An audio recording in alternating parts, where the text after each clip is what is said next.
Hello বন্ধুরা, welcome to only sports. তো এই ভিডিওতে আবারও আইএসএল নিয়ে কথা হলো। তো আইএসএলে মোহনবাগান ইস্ট বেঙ্গল দুজনকে নিয়ে আপডেট রয়েছে। তার সঙ্গে কালকে যে ব্যাঙ্গালোরের সঙ্গে জামশেদপুরে ম্যাচ ছিল, তো সেই ম্যাচটা নিয়েও কিছুটা আলোচনা করব। তো সেই ম্যাচটা ব্যাঙ্গালোর হারার ফলে মোহনবাগানের কি সুবিধা পেলো মোহনবাগান, তো সেই সব বিষয়গুলো নিয়ে একটু আলোচনা করব। তো ভিডিওটি সবাই শেষ পর্যন্ত দেখতে থাকো। আর চ্যানেলে নতুন হয়ে থাকলে চ্যানেলটি সাবস্ক্রাইব করে পাশে থাকা বেল আইকনটিকে অন করে পাশে দেখো। তো সেখানেই কালকে ম্যাচ ছিল বেঙ্গালুরু ভার্সেস জামশেদপুর এফসির মধ্যে। তো সেখানে বেঙ্গালুরু আর জামশেদপুর এফসি তারা দুজনেই ভালো খেলছিল প্রথম থেকে এবং হাড্ডাহাড্ডি ম্যাচটা হচ্ছিল। কিন্তু প্রথম দিকে বেঙ্গালুরু 1-0 এগিয়ে যায়, যেখানে বেঙ্গালুরু হয়ে প্রথম গোলটা করে আলবার্তো নোগুয়েরা। তো বেঙ্গালুরু 1-0 লিড করছিল 84 মিনিট অবধি। তাছাড়াও কালকের ম্যাচে সুনীল ছেত্রী সে অনেক চান্স পেয়েছে, কিন্তু সেই গোল করতে পারেনি। কালকে অনেকই চান্স পেয়েছে সুনীল ছেত্রী, কিন্তু কালকে তার দিনটা ছিল না বলতে গেলে। তো সেই জায়গায় সুনীল ছেত্রী কালকে অনেকগুলোই চান্স পেয়েছিল, কিন্তু গোল করতে পারেনি। তো সেখানে বেঙ্গালুরু এফসি 84 মিনিট অবধি 1-0 গোলে লিড করছিল, কিন্তু 84 মিনিট নাগায় জর্ডন মারে তার অসাধারণ একটা বাইসাইকেল কিকে 1-1 করে ফেলে। তো সেখানে জর্ডান মারে দারুণ গোলটা করেছে। প্রথমে বলটাকে হেড দিয়ে বলটাকে কিছুটা তুলেছে, তার তো সেখানে অল্প একটু স্পেস ছিল, ওই স্পেসের মধ্যে থেকেই সে ব্যাক ভলি করে। তো সেখানে অল্প একটু স্পেস ছিল, তো সেই স্পেসটুকুর মধ্যে থেকেই সে ব্যাক ভলি করে গোল করে দেয়। তো সেখানে জামশেদপুর 1-1 করে দেয়। কিন্তু বেঙ্গালুরু এফসি যে সেকেন্ড গোলটা খায় সেটা পুরো গুরপ্রীত সিং সান্ধুর ভুলে খায়, যেখানে গুরপ্রীত সিং সান্ধুর ওখানে আসার কোনো দরকারই পড়ে না। যেখানে 90 মিনিটস নাগাদ গোল খায় বেঙ্গালুরু, যেখানে গুরপ্রীত সিং সান্ধুর বক্সের বাইরে প্রায় বলটা, একবারে বক্সের ওপরে বলটা রয়েছে। তো সেখানে ডিফেন্ডাররাই ছিল, ডিফেন্ডাররাই ক্লিয়ার করে দিতে পারতো। তো সেখানে মনে হয় না গুরপ্রীত সিং সান্ধুর ওটা আসা উচিত। তো সেখানে গুরপ্রীত সিং সান্ধু সে আসলো, সে একটা কোনো রকম পাঞ্চ করলো। তো সেখান থেকে ওটা মোহাম্মদ উবেশের পায়ে পড়লো এবং মোহাম্মদ উবেশ ফার্স্ট টাইম ফিনিশ করলো, জাস্ট প্লেসমেন্ট করলো। তো দারুণ একটা গোল ছিল ওই গোলটাও মোহাম্মদ উবেশে। তো সেখান থেকে জামশেদপুর এফসি 2-1 গোলে জিতে যায় এবং 2-1 গোলে হারিয়ে দেয় শেষ পর্যন্ত বেঙ্গালুরু এফসিকে। তো সেখানে বেঙ্গালুরু এই ম্যাচটা হেরে যাওয়াতে মোহনবাগানের জন্য খুবই সুবিধা হলো। মোহনবাগান 5 পয়েন্টের লিড পেয়ে গেল পুরোপুরিভাবে। তো সেখানে মোহনবাগানের পয়েন্ট ছিল 14 ম্যাচে 32 আর বেঙ্গালুরুর পয়েন্ট ছিল 13 ম্যাচে 27। যদি বেঙ্গালুরু এই ম্যাচটা জিততে পারতো তো সেখানে বেঙ্গালুরুর পয়েন্ট হতো 14 ম্যাচে 30। তো সেখানে বেঙ্গালুরু ম্যাচটা হেরে যাওয়াতে বেঙ্গালুরুর এখন পয়েন্ট হলো 14 ম্যাচে 27, আর উল্টো দিকে মোহনবাগানের পয়েন্ট হলো 14 ম্যাচে 32। তো সেখানে মোহনবাগান 5 পয়েন্টের লিড পেয়ে গেল বেঙ্গালুরুর থেকে। তো সেখানে তার পেছন গোয়াও রয়েছে, গোয়ার পয়েন্ট হলো 13 ম্যাচে 25। তো সেখানে গোয়া এখন ভালো খেলছে, গোয়া দুর্দান্ত খেলছে।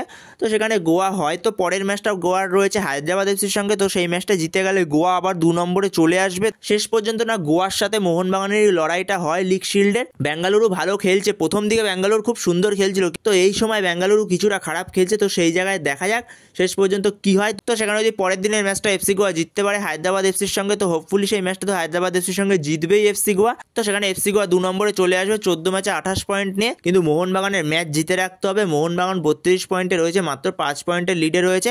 আর পরের দিন যদি এফসি গোয়া 2 নম্বরে চলে আসে 28 পয়েন্ট নিয়ে, তাহলে আবার এফসি গোয়ার সঙ্গে 4 পয়েন্টের লিড হয়ে যাবে মোহনবাগানে। তো সেখানে মোহনবাগানকে তো ম্যাচ জিতে রাখতেই হবে অবশ্যই নিজেদের ম্যাচগুলো। তো সেখানে যদি এই বছরে লিগ শিল্ড জিততে হয়, আগের বছরে যেমন মোহনবাগান 48 পয়েন্টে লিগ শিল্ড জিতেছিল, তো এই বছরে যেহেতু একটা টিম বেশি আছে, তো সেই জায়গায় এই বছরে লিগ শিল্ড জিততে হলে তো কমপক্ষে 50 পয়েন্ট লাগবেই। 50 থেকে 52 পয়েন্ট হয়ে গেলে তো সে লিগ শিল্ড জিতেই যাবে। তো মোহনবাগানের এখনো টার্গেট কমপক্ষে 18 পয়েন্ট। তো সেখানে মোহনবাগানের এখনো কমপক্ষে টার্গেট 18 পয়েন্ট। তো সেখানে মোহনবাগানের ম্যাচ রয়েছে আর 10টা। তো 10টা ম্যাচের মধ্যে কমপক্ষে 6টা ম্যাচ মোহনবাগানকে জিততেই হবে। তো সেখানে 7টা জিতে গেলে তো কোনো ব্যাপারই না, মোহনবাগান এই বছর আবার লিগ শিল্ড পাচ্ছে। তো সেখানে মোহনবাগানকে ম্যাচ বাই ম্যাচ ফোকাস করতে হবে লিগ শিল্ডের জন্য, এখনো অনেকটাই দেরি আছে লিগ শিল্ডের। তো সেখানে মোহনবাগানকে ম্যাচ বাই ম্যাচ ফোকাস করতে হবে। মোহনবাগান যে 5 পয়েন্টের লিডটা পেয়েছে, এই লিডটাকে ধরে রাখতে হবে মোহনবাগানকে, এই লিডটা কন্টিনিউ করতে হবে মোহনবাগানকে, এটাই মাথায় রাখতে হবে। তো সেখানে এটাই মাথায় রাখতে হবে মোহনবাগান কোচ মলিনার এবং মোহনবাগানকেও। তো সেখানে দেখা যাক শেষ পর্যন্ত কি হয়। আর যদি 4 নম্বর টিমটাকে দেখা যায়, যেখানে জামশেদপুর এফসি রয়েছে, এই সময় জামশেদপুর এফসিকে কে ভেবেছিল জামশেদপুর এফসি এই সময় 4 নম্বর পজিশনে চলে আসবে? যেই জামশেদপুর এফসি পরপর 2টো ম্যাচে 5টা করে গোল হজম করেছিল, যেই জামশেদপুর এফসি পরপর 2টো ম্যাচে 5টা করে গোল হজম করেছিল, কতটা খারাপ পজিশনে ছিল জামশেদপুর এফসি। তো সেই জায়গা থেকে জামশেদপুর এফসির এখন পয়েন্ট হলো 13 ম্যাচে 24। হয়তো লিগ শিল্ডের দৌড়ে তারা থাকতে পারবে না, কিন্তু টপ 6টাকে তারা পুরো কনফার্ম করে ফেলবে। জামশেদপুর এফসি 13টার মধ্যে 8টা ম্যাচ জিতেছে এবং 5টা ম্যাচ হেরেছে, কোনো রকম ড্র করেনি তারা। তাদের পয়েন্ট হলো বর্তমান সময় 24। তো এর পরের আপডেটটি হলো মোহনবাগানের বর্তমান সময়ের ক্যাপ্টেন সুভাশিস বোসকে নিয়ে। তো দক্ষিণ 24 পরগনার সুভাষ গ্রামের বাঙালি এই ডিফেন্ডার, তো এই সুভাশিস বোসের সঙ্গে মোহনবাগানের কন্ট্যাক্ট ছিল 31শে মে 2025 পর্যন্ত।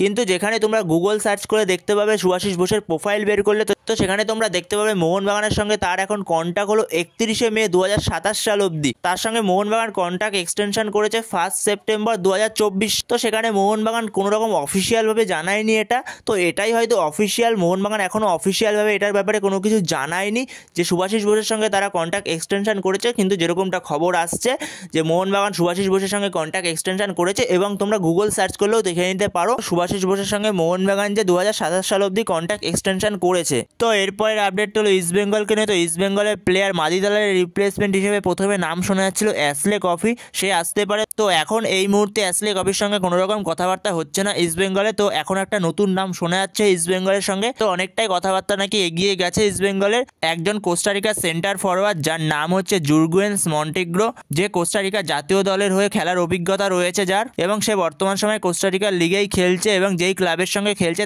তার সেই ক্লাবের সঙ্গে 2027 সাল পর্যন্ত চুক্তি রয়েছে। কিন্তু যেরকমটা শোনা যাচ্ছে ইস্টবেঙ্গলের সঙ্গে তার কথাবার্তা অনেক দূরই এগিয়েছে, ইস্টবেঙ্গলের সঙ্গে কথাবার্তা হচ্ছে এবং তার বর্তমান বয়স হচ্ছে 24 বছর এবং মার্কেট ভ্যালু হচ্ছে 3.75 লাখ টাকা মার্কেট ভ্যালু। তো সেখানে সে সেন্টার ফরওয়ার্ডের পাশাপাশি লেফট উইংয়েও খেলতে পারে। তো সেখানে যদি ইস্টবেঙ্গল এই সাইনিংটা করায় তো ইস্টবেঙ্গলের জন্য কতটা ভালো সাইনিং হবে এই বিষয়ে সন্দেহ রয়েছে, কারণ ইস্টবেঙ্গলের কাছে অলরেডি সেন্টার ফরওয়ার্ড রয়েছে, দিমিত্রি ডিয়ামান্টেকোস রয়েছে, ক্লেটন সিলভা রয়েছে। তো কার জায়গায় খেলাবে তাকে নিয়ে এসে? ইস্টবেঙ্গলের মেনলি দরকার একজন অ্যাটাকিং মিডফিল্ডার যে খেলা তৈরি করতে পারবে। তৈরি করার প্লেয়ারের ইস্টবেঙ্গলের অভাব রয়েছে, যে খেলা তৈরি করবে মাদি তালালের মতো প্লেয়ার। তো যেখানে মাদি তালালের পারফেক্ট রিপ্লেসমেন্ট লাগবে, মাদি তালালের মতো প্লেয়ার যে খেলা তৈরি করতে পারবে, মানে ক্রিয়েটিভ প্লে মেকার, সেরকম প্লেয়ার লাগবে ইস্টবেঙ্গলের। তো সেইখানে এই প্লেয়ার এনে যে কতটা সাকসেসফুল হবে ইস্টবেঙ্গল, তো সেই বিষয়ে সন্দেহ রয়েছে। যদি প্লেয়ারটাকে সই করায়, এখনো পর্যন্ত তো সই হয়নি, অফিসিয়াল হয়নি, যদি অফিসিয়াল করে ফেলে ইস্টবেঙ্গল তো সেখানে প্লেয়ারটাকে নিয়ে কিছুটা সন্দেহ রয়েছে কতটা ভালো খেলবে। তো সেখানে অস্কার বুজন সে চেয়েছে বলেই হয়তো কথাবার্তা বলছে ইস্টবেঙ্গল ম্যানেজমেন্ট। তো এরকমই আপডেট রয়েছে। তো পরে যদি এ বিষয়ে কোনো অফিসিয়াল আপডেট আসে তখন তোমাদের সাথে অবশ্যই শেয়ার করে দেবো। তো এই ভিডিওতে এই আপডেটগুলো নিয়ে আলোচনা করার ছিল। তো ভিডিওটি ভালো লাগলে অবশ্যই লাইক, শেয়ার, সাবস্ক্রাইব করতে ভুলো না। তো নেক্সট ভিডিওতে দেখা হচ্ছে, ততক্ষণের জন্য বাই বাই।